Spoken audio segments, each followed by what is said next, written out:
వచ్చేసా. నా కోసమే కదా వెయిట్ చేస్తున్నావు. నీకోసమే కాదులే. మరి నా కోసం కాకపోతే మరి నేను వచ్చి ఎందుకు వెళ్తున్నావు? నువ్వు మరీ అంత షడ్డోడివి కాదేమో అనిపిస్తుంది. అయితే మంచన్నా. అలా అని నేను చెప్పలేదే. అరే ఈరోజు ప్రపోజ్ డే రా, నీకు అసలు గుర్తుందా? ప్రపోజ్ చేసాక అమ్మాయి నీతో మాట్లాడకపోతే ఎలా చెప్పాలి? హే, నీ షర్ట్ కా కలర్ ఏంటి? పండగ కొనుక్కొని చక్క మా అమ్మ పసి పెట్టింది.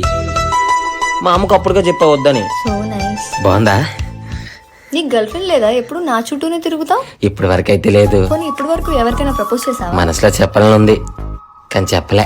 ఒకవేళ చెప్పాల్సి వస్తే ఎలా చెప్తావు? నేనా? అయినా నీకు ఎక్కడ అదృష్టం ఉందిరా, చెప్పే. ఒకప్పుడు ప్రేమ అంటే రెండు మనసులు కలిసేవి, కానీ ఇప్పుడు ప్రేమ అంటే రెండు శరీరాలు మాత్రమే కలుస్తున్నాయి.